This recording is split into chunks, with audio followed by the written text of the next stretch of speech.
Good afternoon, everyone. Thank you for joining us. My name is Ted Jackson. I'm the Community Organizing Director for California Foundation for Independent Living Centers and the Disability Organizing Network, more fondly known as the DOnetwork. And I'm so happy that you could join us today. We're going to have times where we stop for questions and answers, and we're actually, going to take about an hour and a half into this because it's a longer webinar. Going to take like a 10-minute break where we can step away and then come back. And then we're also going to have some times where we'll have some discussions or we'll do some role plays. So it's going to be a little fun today. So welcome again to the DOnetwork's training, DOnetwork 101, Organizing to Build Accessible Communities. And today's training is going to be a little bit of a collage of different things about the DOnetwork. It's something that we've been wanting to do for a while.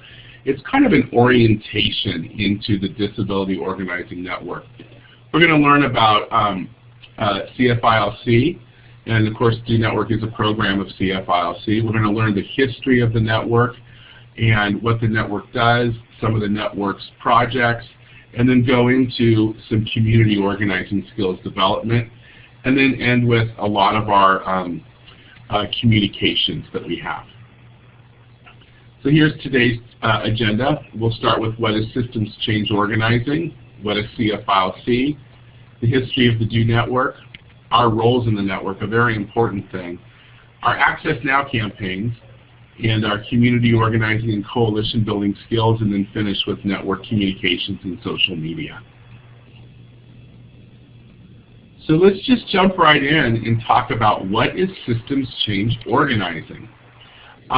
There's a couple different types of advocacy out there in the world.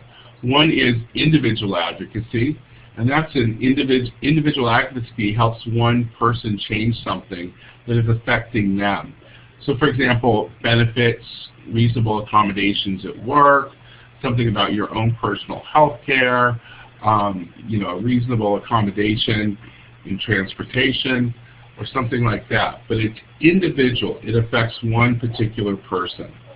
But systems advocacy changes an entire system or structure from the way it currently works. For example, new housing construction, homeless shelters, paratransit services, voting machines, polling places, medical facilities, schools, etc. It really is something that affects a lot of people. So can someone give me, and if you want to go ahead and unmute your phone now, can someone give me an example of individual advocacy? Heading to the Capitol and testifying on a bill. Okay. Can anyone else give me an example of individual advocacy or self-advocacy?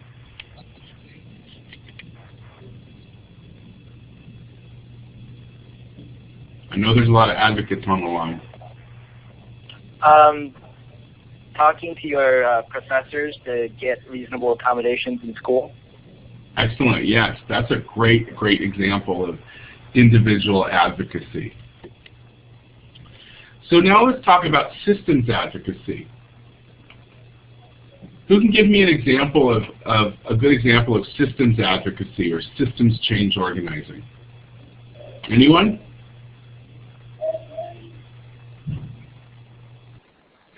It's back to the Capitol. So it's changing the systems through advocacy and legislation. Well, I'll give you all an example. Last year, if you remember, the Secretary of State put up a website for online voter registration. And while they thought that the website was accessible, it really wasn't fully accessible, especially for people who use screen readers to get through it. And so we here at CFILC worked with our coalition partners and through the DOnetwork to bring a coalition of people together who helped advocate collectively to change that system because it affected so many people. And we were successful in getting them to take down the website and to rebuild it to make sure it's accessible for people who use screen readers. So the results of that advocacy affected a large number of people here in California. So that would be an example of systems change advocacy. So one of the reasons that we're jumping off with what is systems change organizing or systems change advocacy is that the DO Network is committed to changing the system, and we're committed to doing things in mass mobilizations for a large group of people. We value the importance of self-advocacy or individual advocacy, and a lot of the independent living centers work on that specified individual barrier that someone is coming across to help them break it. But our dedication here at the DO Network is to change the entire way a system works so that it's better for a large group of people so that they can work, live, play, go to school independently in the community. So now we're going to talk a little bit about California Foundation for Independent Living Centers, otherwise known as CFILC, or some people just say CF. Now CFILC is the hub for the DO Network. That means the DO Network is a program of California Foundation for Independent Living Centers. It's a statewide disability rights organization. It's also a membership organization that services 22 of California's independent living centers. California has 28 centers. We have 3 main programs here at CFILC, the DO Network, then we have the AT Network, also known as the Assistive Technology Network, and YO Disabled and Proud. YO stands for Youth Organized, and that's our youth program for people 14 to 28 years old. As a member organization, we are a membership organization of open to the independent living centers here in California. So 22 of the 28 are members, and our board of directors is made up of their executive directors.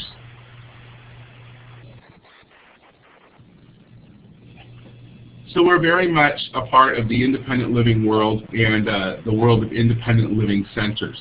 We seek to, as an organization, seek to serve them. So I just want to spend a little bit of time talking about independent living centers for those folks who may not be aware of what they are or may not be completely aware of what they do. So the most important thing to remember about an ILC is that they're consumer controlled, and they're run by and for and about people with disabilities. It's actually mandated to have at least 51% disabled board and staff members. And their focus is to serve the diverse needs of the disability community. So it's not, they're not serving one particular disability or one particular group, but it really is to serve, and have their doors open for people with disabilities of all kinds that come to them and seek help.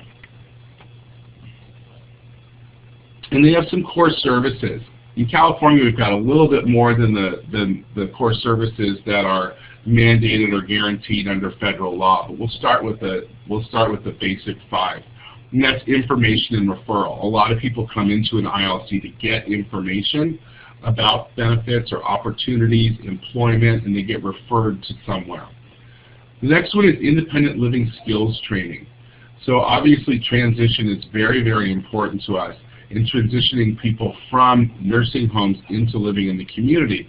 And so independent living centers work on giving independent living skills training to a wide range of people. There's also peer counseling and individual advocacy, as well as systems change advocacy. Those are the 5 core services. But here in California, we have some additional services, which is very interesting. One is assistive technology. So being a hub where people can go and get to assistive technology to help them as an accommodation.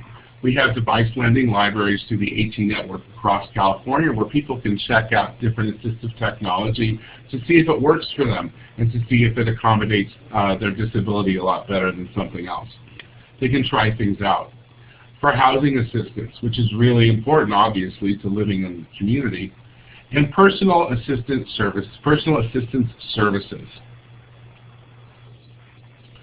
So now we're just going to take a little bit of a look at the staff here at CFILC for the DO Network.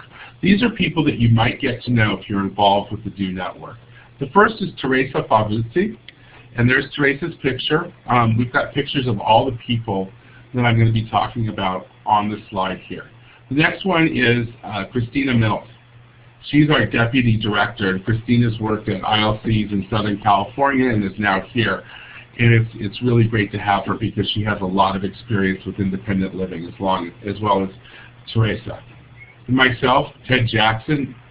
I used to be the statewide organizer. I am now the community organizing director. The great part of working at CFILC for me and being a part of the DOnetwork is that the two people above me, my boss and boss, Christina and Teresa, both used to have my job. So they're really, really helpful, and with the three of us work very much as a team to help the community organize. And then Kirk Aranda, who's our youth advocate. Kirk works on the program Yo Disabled and Proud, and so many of you may have seen him around. And I think it's important that you meet your local ILCs, the DOnetwork organizer at your local ILCs. So on our website, www.disabilityorganizing.net, if you go to that website and click on the communities page, or if you put that website address in /community, you're going to come to the DOnetwork community page. Here's an image, a graphic of this page on the slide here. It's got a picture of many of the DOnetwork organizers together when they were here in Sacramento for a meeting. And then you'll see going down the page that it has a list of counties. All you have to do is go to that page, click on your county, and it will take you to a page for your local independent living center, where you can find out who your local DONET organizer is, and you'll be able to contact them via email or by telephone through that web page. So now I want to switch gears a little bit and talk about the history of the DOnetwork.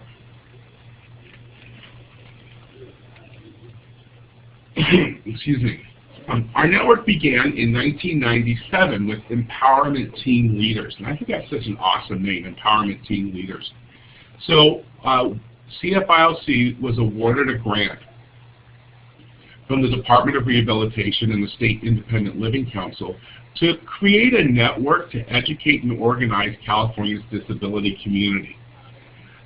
This was in 1997, and we have a graphic on here. We can see many of the original leaders, team leaders, right there. They're wearing their Feel the Power of the Disability Vote t-shirts. And at the time, there were 29 independent living centers, and so there were 29 CFILC empowerment team leaders at the ILCs. These leaders were employed by CFILC but stationed at the independent living center. Then after a few years, in working with the communities and the independent living centers, they decided to make some changes. So after 6 years in 2003, empowerment team leaders became the Systems Change Advocates, and they formed the Systems Change Network. CFILC was honored again to receive the grant to be the hub for this network for systems change. What changed is the employment of the advocate moved from CFILC to the Independent Living Center. And so this network really became a hub to bring together people from all of the different ILCs across the state to work on their statewide advocacy together. And then we made a really big change in 2013. In 2012, we of course applied again to be the hub for Systems Change Network, and we were honored again to be awarded that grant. And in our proposal, we proposed some pretty revolutionary changes. One was this network had really been a group of about 30-ish people from across the state who worked on statewide issues. Many of them had engaged their community partners and had engaged community members on the local level, but also through bringing them up here for Disability Capital Action Day and working on projects that had statewide importance and significance. But this time we decided to rebrand the network with a new website and social media tools, and broaden the network now to include community members as active participants in the network, equal with those ILC staff people, the network organizers at the local level. and to develop community-driven campaigns to create change and build accessible communities through our Access Now Power Summits. In fact, the way we got the name, the DOnetwork, is it was chosen by members of the community. Disability Organizing Network was, or DOnetwork, was the network name that won an election of the people on online last year, and it was announced at Disability Capital Action Day. So let's look at some of the successes of the DOnetwork. And these go all the way back to when we were empowerment team leaders and all the way forward. So we've had polling place access success, electronic voting machines and advocating for them, increased airport shuttle access. I think that's well before my time, but one of the more exciting stories about success in the DOnetwork, it was the Systems Change Network at the time, and they had identified that none of the airports in California had any laws or had any policies in place that required them to have a certain amount of accessible shuttles or accessible seats on all of the shuttles. So if you went from the parking lot to, if you were driving there and you were, say, a wheelchair user, you might have to roll all the way from long-term parking and not be able to take a shuttle. So folks in the network advocated literally on-site at airports across the state, and we were able to get the law changed. And now airports are required to have accessible shuttles on site. Homeless and domestic violence, shelter access, disaster preparedness, housing and transportation, assistive technology and durable medical equipment, and voter education.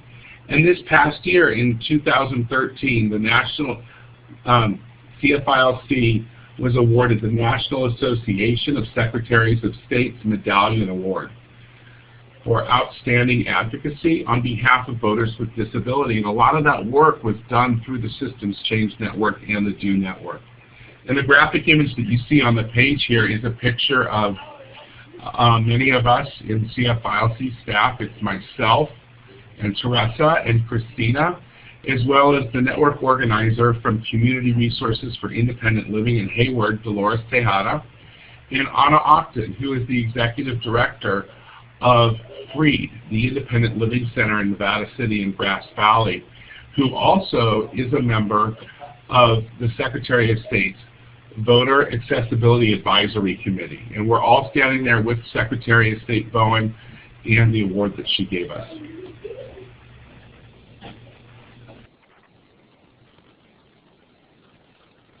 Before we go any further, does anyone have any questions about the history of the network, or does anyone who was there through the history of the network want to make any comments?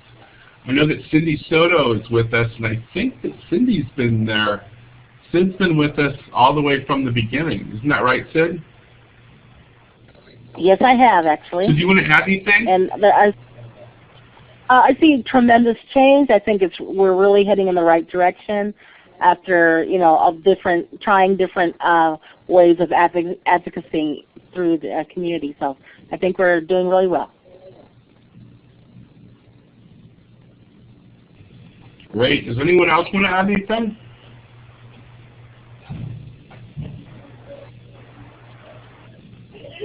Okay. So now we're going to take a look at our roles in the DOnetwork.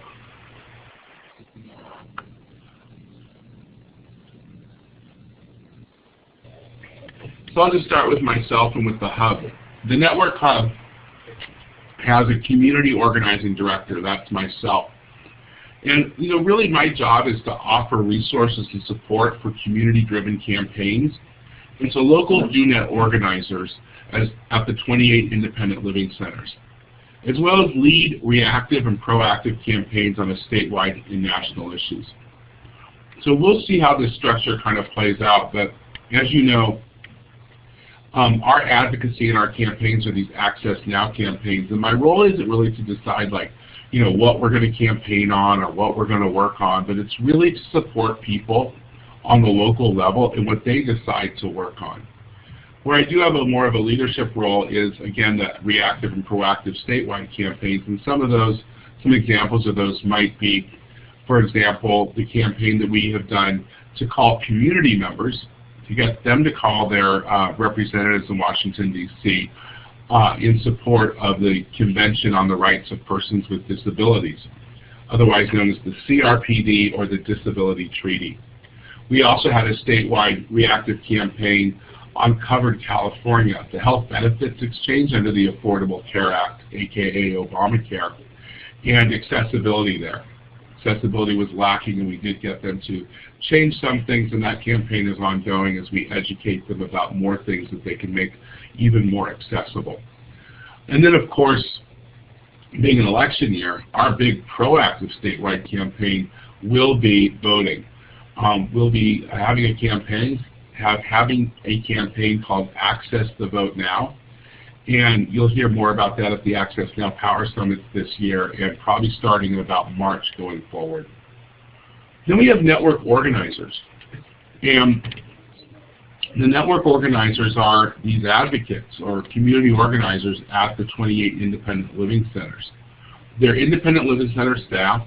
They're usually called a systems change advocate or a community organizer, and they offer resources and support to volunteer community leaders to drive the Access Now campaign. So they're to support the everyday person who says, I want to be a leader in Access Now.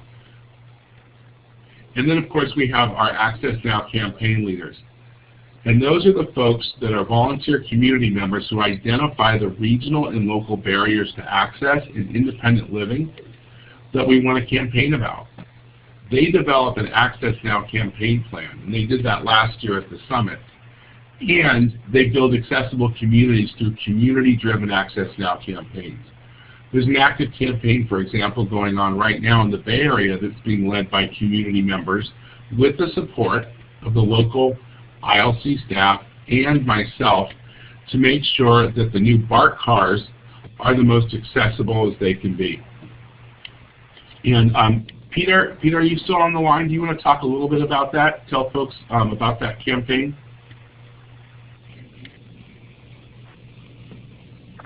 Okay, can everyone hear me? Yep. Okay.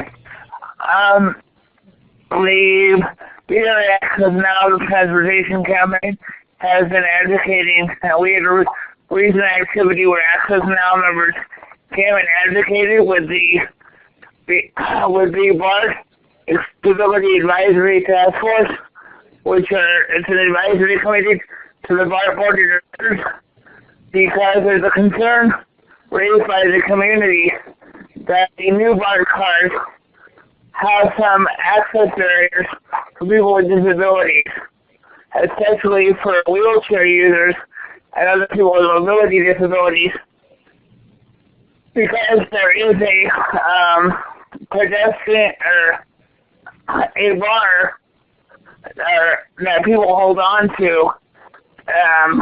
Let me start over. There is a bar that people who are able-bodied and stand up can hold on to. During the commute, when everybody kind of gravitates towards the bar, a person in a wheelchair can't get close enough into the wheelchair position and will have difficulty getting on and off the train or accessing the train, especially during the commute. This issue has been raised by Access Now members and other community members for some time now, and so Access Now has been advocating with BART and BART staff. And actually, before our most recent activity, testifying in front of the BART Accessibility Advisory Committee, we had a meeting, Access Now members had a meeting with Krill with a BART board member, John McPartland, to advocate for the bar to be repositioned in an area that's more accessible to people with disabilities. That's great. Thank you very much, Peter. And I'm really looking forward to more activity from that campaign as we actually get to go with people probably in March or April and step into the model car and see what the access is really like. Now we're going to kind of switch gears here and move on to our Access Now campaigns. The Access Now campaigns are really the heart and soul of the DOnetwork. It's where our energy goes into creating change. And of course, on here, we see a whole bunch of people. There's an image here from Disability Capital Action Day, and it is the Systems Change Network, DOnetwork group. They've got the DOnet banner there, and one of our volunteers who volunteered with Yo Disabled and Proud, Penelope DeMuller, is holding a bullhorn there and leading the crowd in a chant here in Sacramento. So Access Now Summits is where the campaigns really start. We have some Access Now Summits coming up, and I'll cover that in a moment. But last year, we had about 275 community members that came together in 3 different cities: Berkeley, Fresno, and Los Angeles. And what they did was they developed plans. They told us, what they wanted to work on. In the past, we would bring all these systems change advocates or community organizers from the independent living centers together in one city, and they would write an advocacy plan for the next year or two about what they wanted to work on. So the thing that's really changed in our network is now those people still come together at these summits, but our roles as paid staff is really to support the community and what they want to work on. And the community wrote a plan last year at these summits. And really the purpose of these summits is to bring local independent living center advocacy team members together to share resources and develop synergy. It's really cool for folks who live a couple hours away from one another, that go to different ILCs and have different, might have different local agendas, to come together and see them talking and hashing out the important barriers throughout their region. Also to engage disability community members and organizations not already associated with an independent living center or a local advocacy team. That was great too. We saw a lot more participation in the work that we do here in the DOnetwork from people in the developmental disabled community and through programs at the State Council on Developmental Disabilities.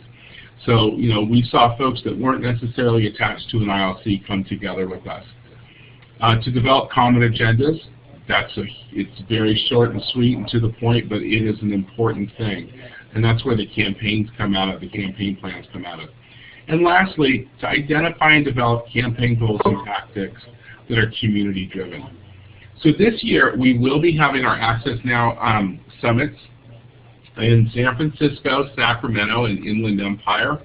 I'm going to do a plug for them at the end of this webinar today, so I'm going to move on past that. But get on our website and keep an eye out for the dates of those summits and how to register. So now, we're going to take a look at our campaign plan, and really the purpose of our Access Now campaigns is they fold out over the course of the 3 years of our grant. Our grant is a 3-year cycle grant, and the Access Now summits, that means, are going to have a little bit slightly different purpose at each one of at each stop in that 3-year cycle. So year 1, which was last year, was really about team building and campaign plan development. Like I said, we grew from 30 people making decisions to 275 people making decisions. So that's the team building part. And then the campaign plan development was that they developed a plan that we're going to be working on all the way through to the end of 2015. So the plan that was written last year, we're still working on, and we're going to continue working on that. So year 2 is really about team leadership expansion and campaign sustainability. So now, the second year, the summits and the way that they're going to be designed really builds upon the previous year. So last year we did team building. Now we're going to concentrate on taking those team members and building up their leadership skills and expanding their leadership. And campaign sustainability. We're going to take a look at that campaign plan. We're going to look at everything that we did over the past year, and we're going to, scratch off the activities or objectives that we were looking to do that we did, and then we're going to take an inventory and say, okay, what do we want to work on next? And that's all going to be community member driven. And whatever we're going to work on next is going to be decided by the community members. And then year 3 is going to center on campaign plan completion and systems change evaluation. So we'll get to take an honest look at ourselves next year at the summit to go, how much of this have we done, have we completed, and what lies ahead in our last year to make sure that we finish our campaign plan, as well as looking at the systems that we've changed so that we can do an evaluation to see how we've built accessible communities for people with disabilities.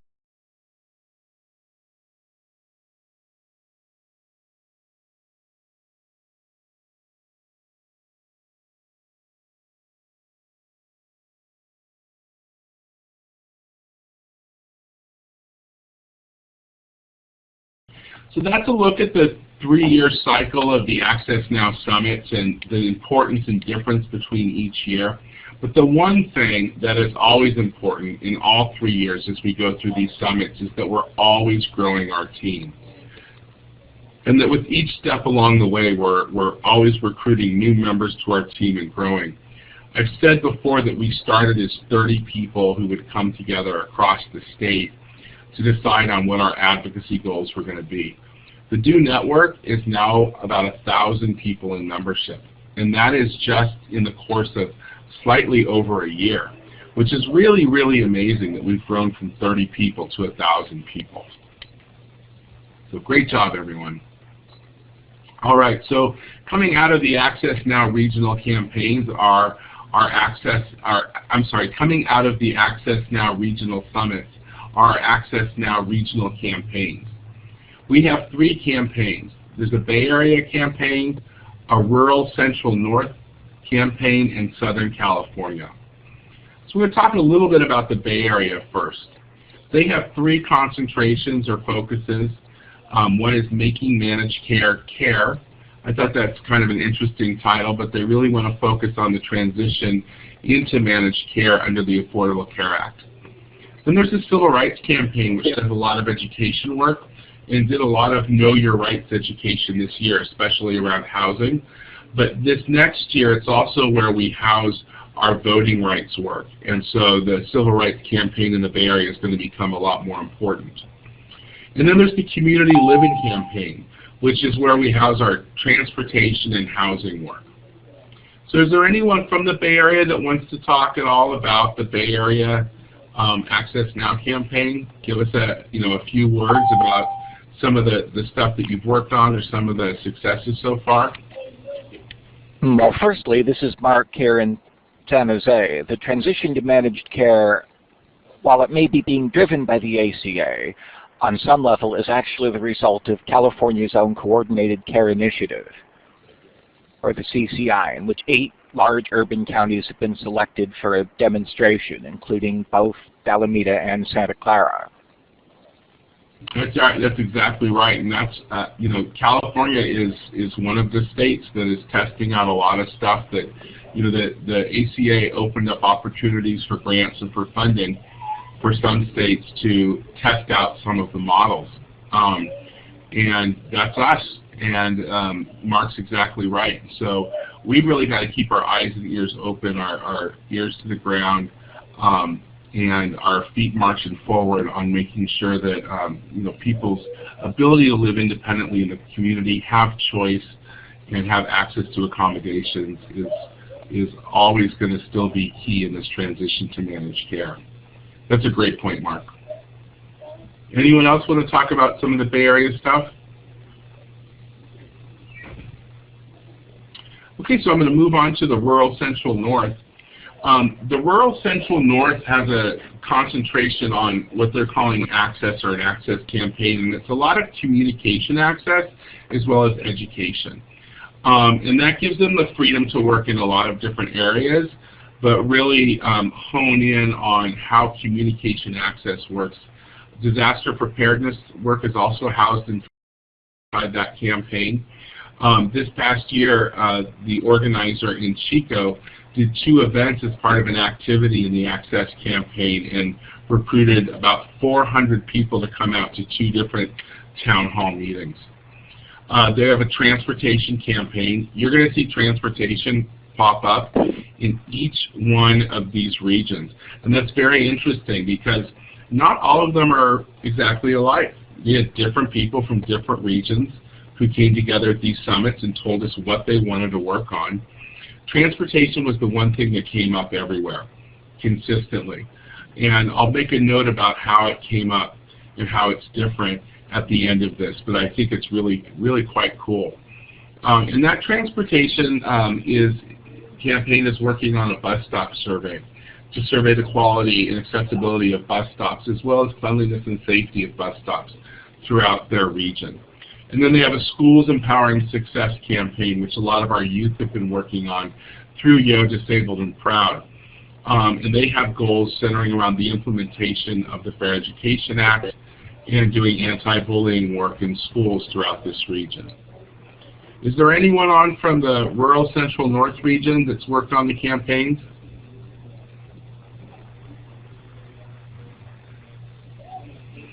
I think Justin's the network organizer from Freed and Grass Valley. And Justin, before that you were a volunteer at the Chico Center. Didn't you volunteer on some of the Access Now campaign work?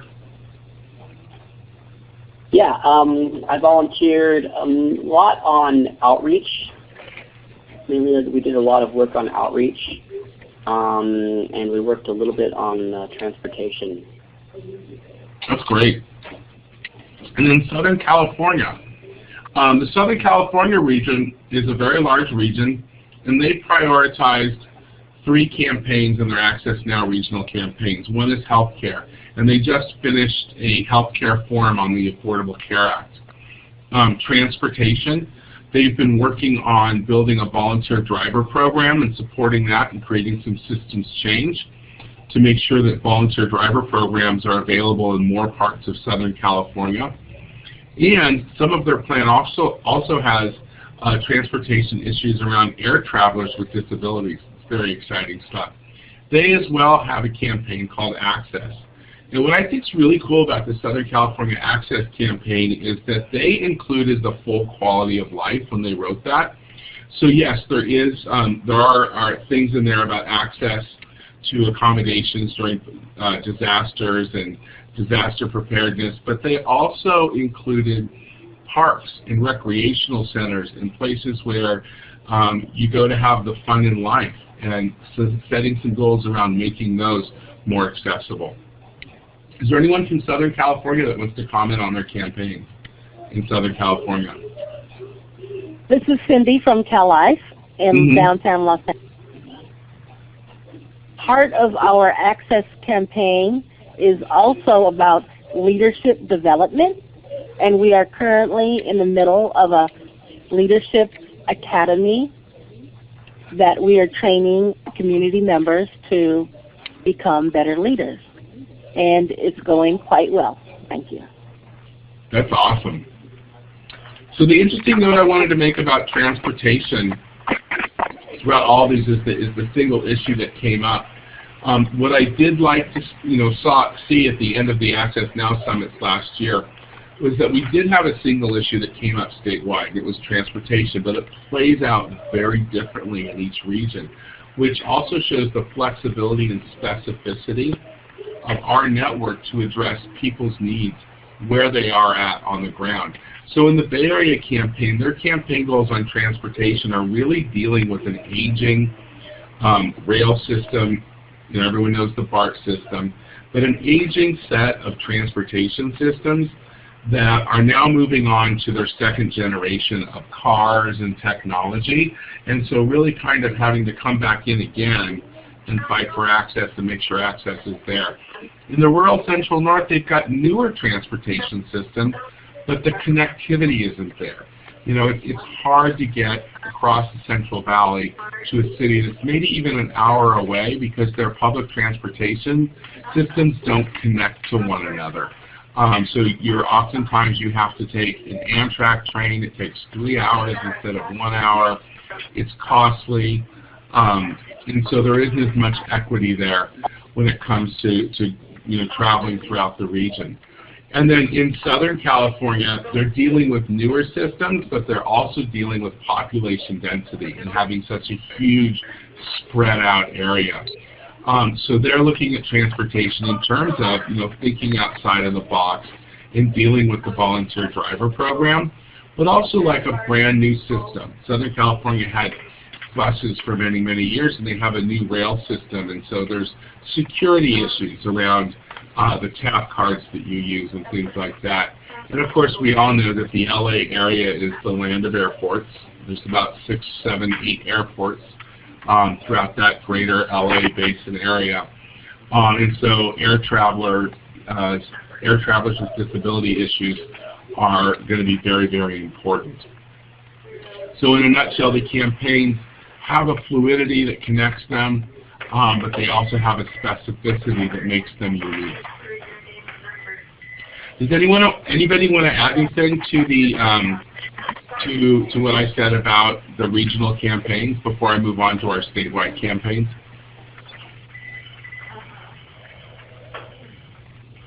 All right, I will remind folks, if you're not talking, please mute your phones because we are getting some background noise. You can mute your phone by pressing *6 or by pressing the mute button on your phone.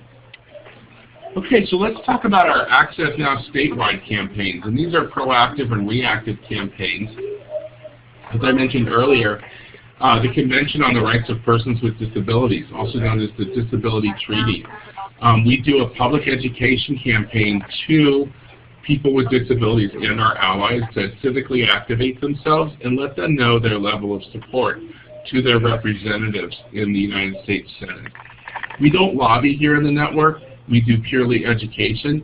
So we simply educate people when these are coming up and what opportunities they have to connect with their representatives. We were able to make about 3,000 phone calls the last time the CRPD came out, and those calls were all to community members here throughout California. So it's really, really awesome. Covered California. We have had a Covered California Accessibility campaign since June of 2013. It was brought to our attention that the website was not accessible. So we began doing some more direct advocacy with their administration, but in the process of that, we discovered that their outreach town hall meetings were not providing for accommodations and were not very accessible. And so we started recruiting community members to go to them and report back.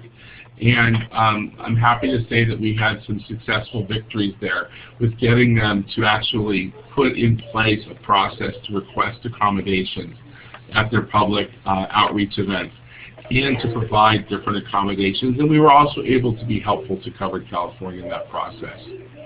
And then Access the Vote Now is our upcoming campaign, where we're going to be really concentrating on voter registration and getting our voter registration numbers up, educating voters and giving them the opportunity to learn more about the decisions they're going to be able to make at the ballot box, and then also making sure that they do get out and vote, and that they have any accommodations they need to vote, and a way to get to the polls or to vote by mail. So that campaign is coming up. Does anyone want to add anything? Jackson. Yes. I wanted to give you an update what Sacramento County is working on. The Disability Advisory Commission of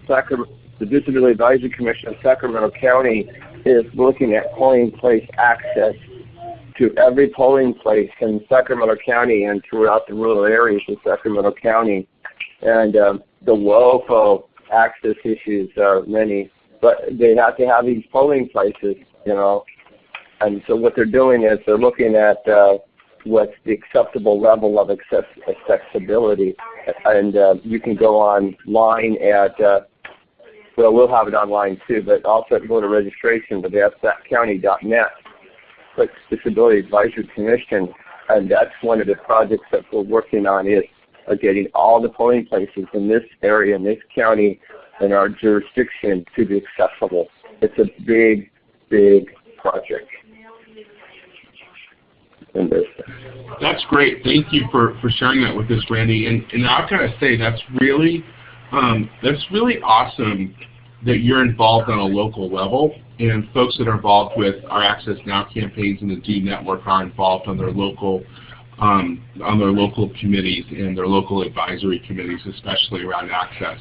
I know that the Secretary of State's office is now redoing their polling place access survey. They should be finished probably next month, and they're going to be putting the counties through a training on it, which means that there's going to be a new survey out, and that's a new reason for us to organize and go out and make sure that polling places are accessible. So I'm going to stop here for Q&A before we move on to the next major section of today's webinar. Who's got some questions out there?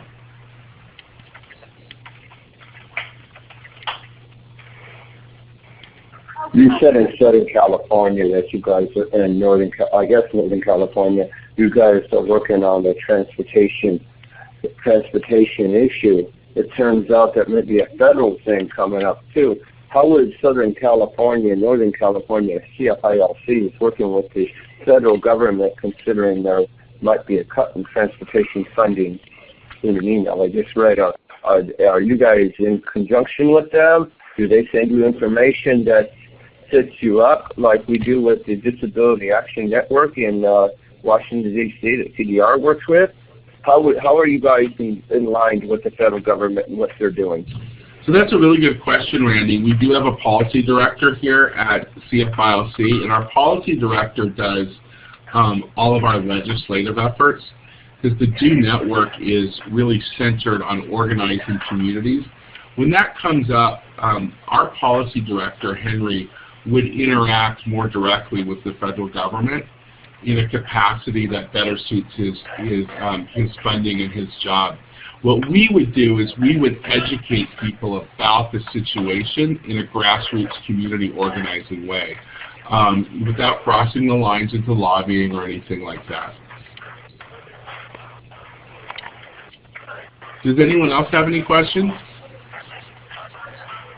Wait, back up.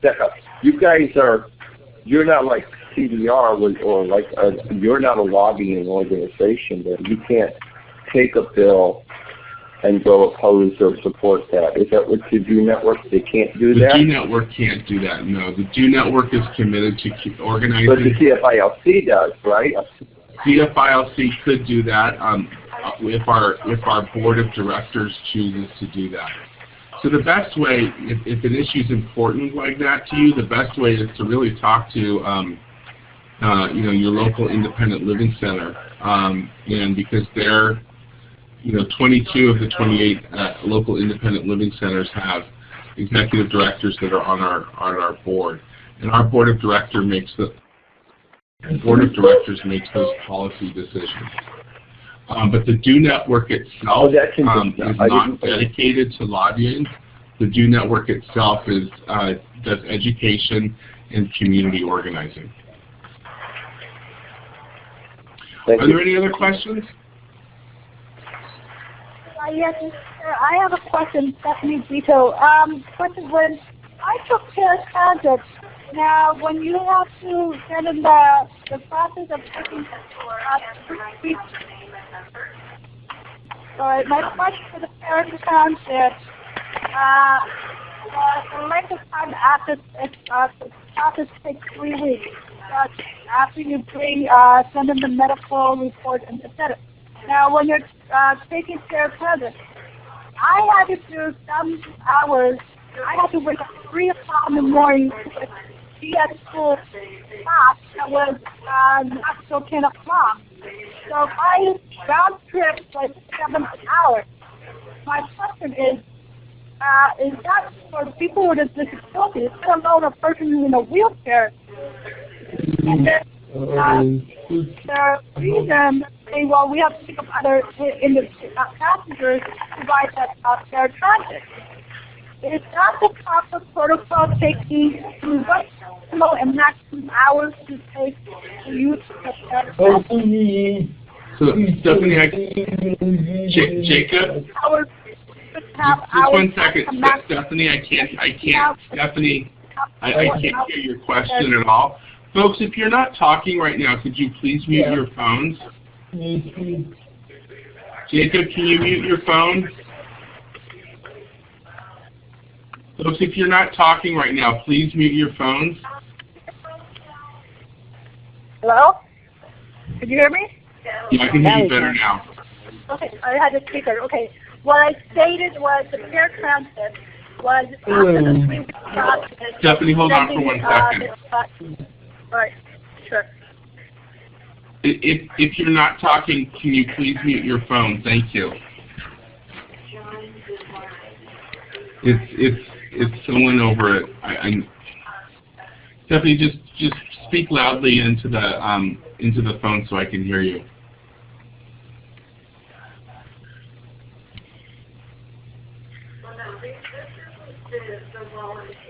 Stephanie, go ahead.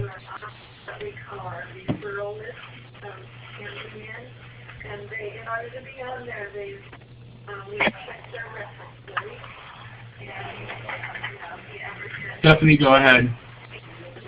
All right. The paratransit, when I took transit, when I was traveling to San Francisco for 7 hours maximum round trip, or the minimum was 4 hours. I had to wake up at 3 o'clock, 4:30 in the morning in order at 10 a.m.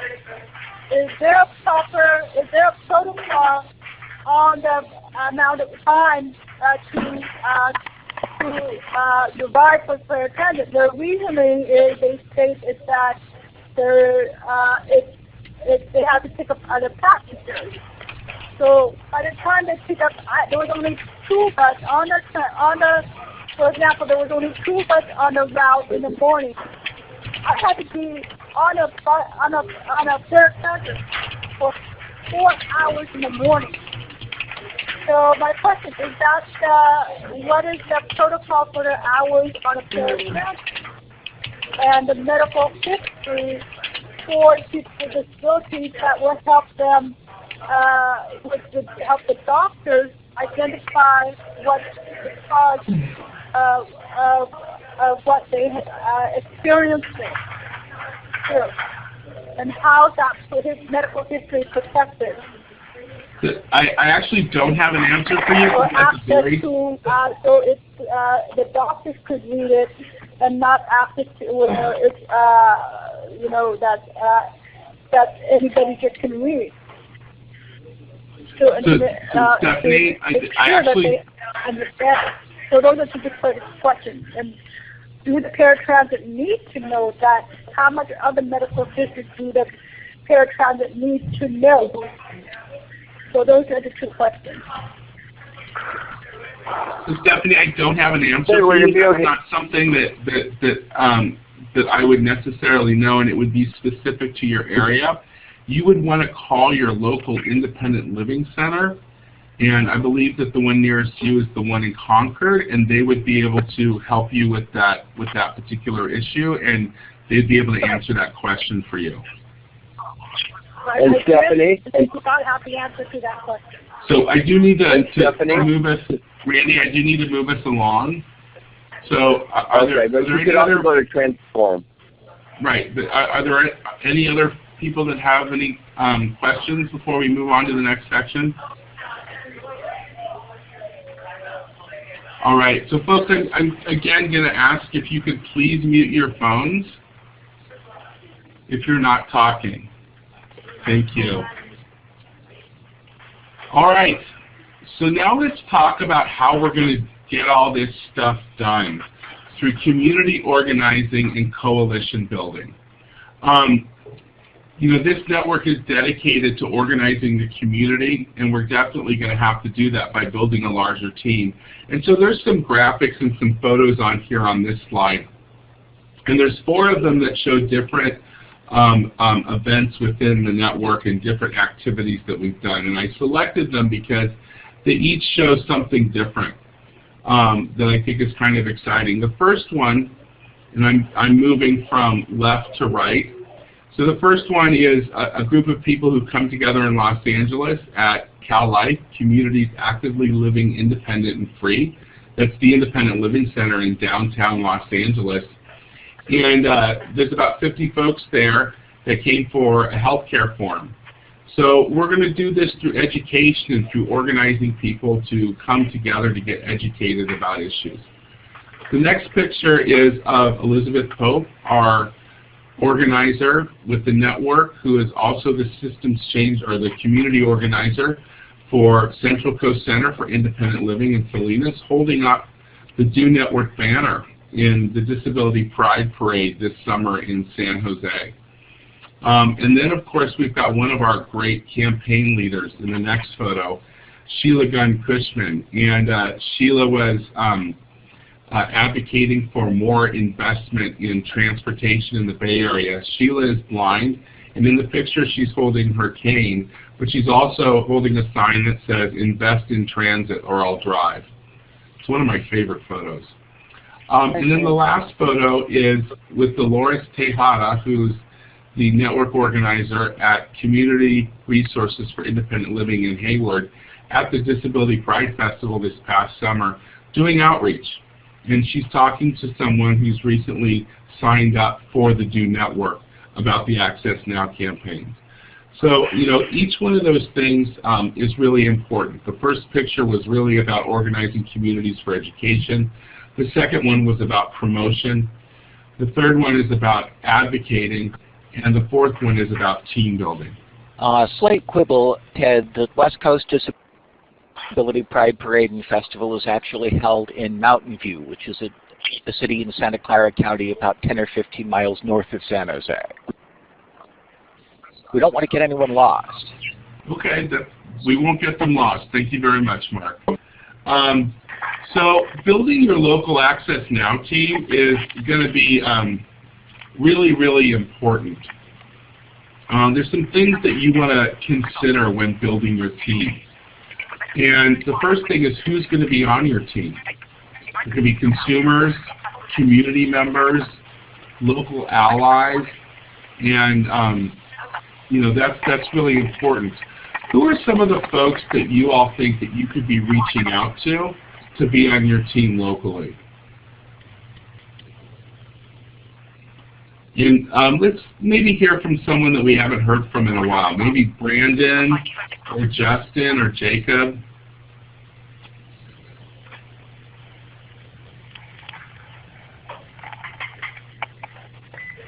You could reach out to people that are either served by your ILC or also people attended by your allies, such as the local public authority.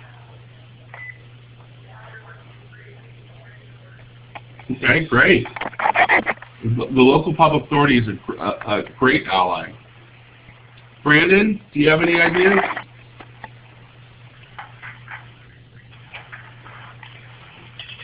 Oh, there we go.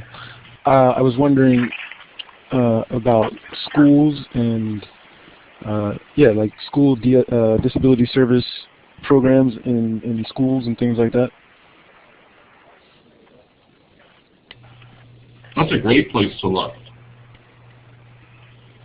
Two of the independent living centers in Southern California have strong relationships with the special ed programs at their schools. And they not only have youth, but they have teachers involved in their advocacy teams. We actually had a teacher and some of his students that were from a transition program in a local high school come by our center yesterday.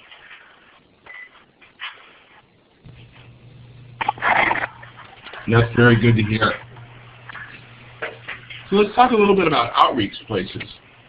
And I put intake and outreach on there. The DOnetwork really is a network or a program that is intended to reach out to the entire disability community. But our staff of the people who are paid staff helping and supporting the network are within the world of independent living centers. So we hear a lot about consumers, but we hear a lot about community members. And so intake at an independent living center is just as valid a way to get new members for your team as well as outreach. And so we want to really think about where and how are we going to find people. Postcards are one option and one way that people use during the intake process. So at a lot of independent living centers, when someone comes to the independent living center for services or benefits, they'll give the IL specialist a little postcard from the systems change advocate or the community organizer, so that the person, when they come in, they can fill it out and let them know, check off that they want to be part of the advocacy team.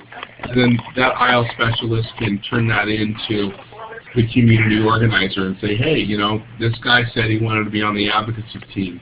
Here's his information. Give him a call.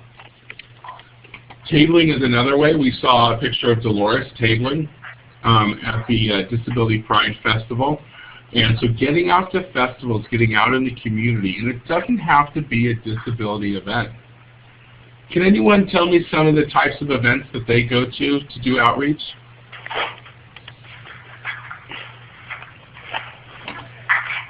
This is Cindy at Cal Life. Farmers markets are a good place because you will meet up with people that are not in our usual realm, and we do want to get our information out to everyone in the community. Health fairs, a lot of health fairs. We've been, just CDR alone has gone to those, and we've also gone to labor events. We've been to those.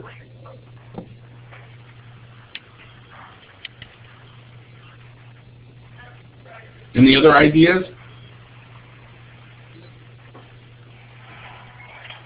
I'm going to tell you, I love the farmers market. I mean, they are. I did a campaign where in about 2 months we identified like a couple thousand supporters and recruited a few hundred volunteers just by going out to farmers markets for like 6 weeks in a row every Saturday morning. Someone else was chiming in? Yes. Here in San Jose, we actually have an accessible swim center called the Timpani Center. And 2 of our advocacy team members swim there, and they swear they hear people in the pools having conversations about disability issues, the same conversations we want them to be having with us. So we will be doing some aquatic outreach there. That's great. Any other places or ideas that folks have? Justin, we've been to a lot of health fairs, but I had a question about the farmers market thing. Do you actually have to get a table or apply for a permit or anything like that, or can you just go out there? Do you just go out there with flyers and stand there and have a sign or something and ask people if they know someone in disability, if they're involved in somehow, or how does that work? Exactly? It's different everywhere you go. I've campaigned for different campaigns in every region and every nook, cranny, and corner of this state.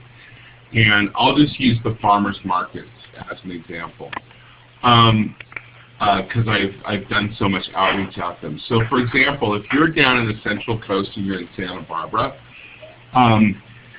you can stand right outside the farmers market and talk to people, and they don't care. If you're in Ojai, which is a little further south from there, you can go into the farmers market and they don't care. If you're in the Bay Area, all of the Bay Area farmers markets are controlled by this consortium, and you actually have to submit paperwork to them. It doesn't cost you anything. If you're in Southern California, it varies. Some of them actually make you pay for a booth, which can be really expensive, like $1,000. So it varies, from place to place.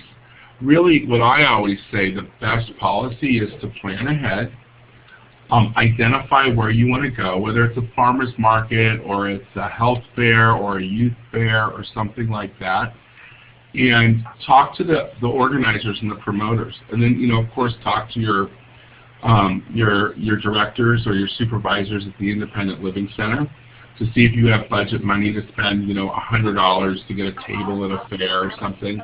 Or maybe sometimes you can work something out with them to get a free table.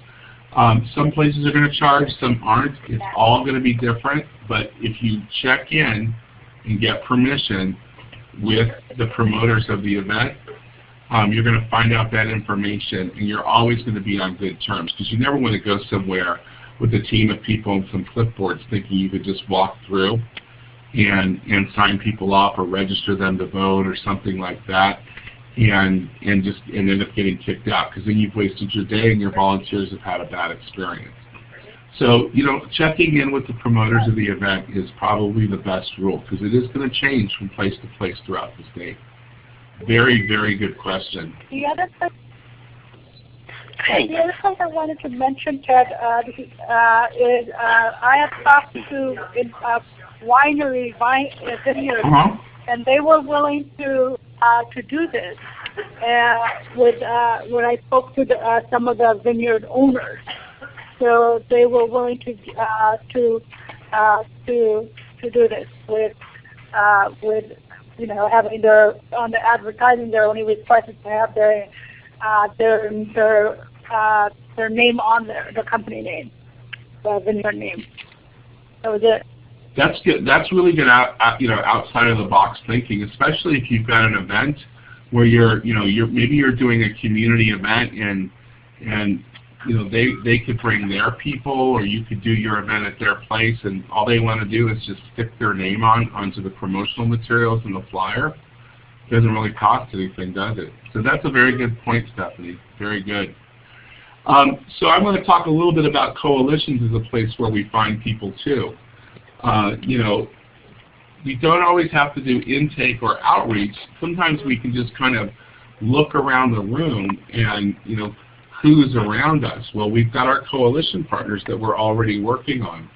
So a lot of times, if you're going to do a voter education forum, for example, and instead of thinking, well, I got to go out and make sure we have a couple hundred people here, if you've got 2 coalition partners that each could bring 50 people, why not partner with them? Why not have all 3 of your organizations be the host organization for that voter education forum? And now you're down to only recruiting 100 people or 50 people to get there. So that's really important to use those coalitions. So is there any other place where folks have found new people or been able to sign up people for their campaigns or invite them to forums or something like that? Any place that we haven't mentioned so far?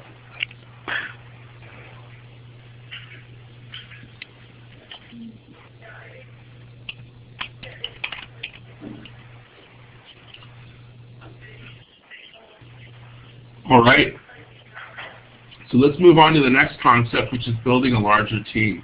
Once you've identified, you've gone through these 2 other steps. You've identified who you want on your team, and then you've done the outreach to go out and get them on your team.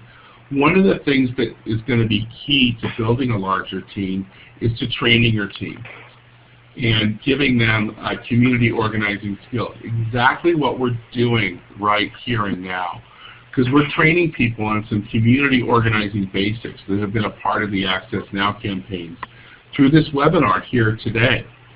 In training them, they're going to be able to go out and replicate what you did to recruit them. So instead of just having a group of folks that come in and make phone calls, or just a group of folks that come in and stuff envelopes or something like that, you want to have a group of folks that are trained to recruit more people, and your team continues to grow. And you want to train those people to repeat and repeat and repeat and repeat the process. Also, make sure that your training opportunities are open to all team members. So if there are trainings in the network by webinar, and let's say you're a network organizer, make sure you invite your advocacy team. If you're on an advocacy team and you're a volunteer and you're a volunteer leader, make sure the campaign members who aren't as active as you are know about it. They may see something in that training that may spark them on and want them to take on a leadership role. So, the next important concept about getting new members is talking to the hand. Talking to the hand is something that that I have used as an example for many, many people all throughout my career. And really what it is that you've got, 4 fingers and a thumb on your hand, and they can, serve as a reminder that you always at least have a friend out there in the world. You have a family member, a neighbor, a caregiver, and a colleague. And you have 5 people. So one person isn't necessarily just one person. One person has 5 other people that they could go to and ask to volunteer with them. So start thinking about the opportunities that if you have a team of 5 people, each one of them has another 5 people that they could ask to come and hang out with the campaign, come and volunteer for the campaign. And even if only 2 out of those 5 showed up for an event, you would have tripled your numbers now to 15 people. There's a handout. There's handouts that were sent out to everyone, and these handouts that were sent to you all go along with the next few slides on community organizing. So folks, we're going to take our 10-minute break right now because we are an hour and a half into this webinar, and we probably have about 45 more minutes left. So it is right now 2:33. And we're actually going to take about a 12-minute break. We are going to come back promptly by 2:45, and we're going to start at 2:45. All right? Thank you very much.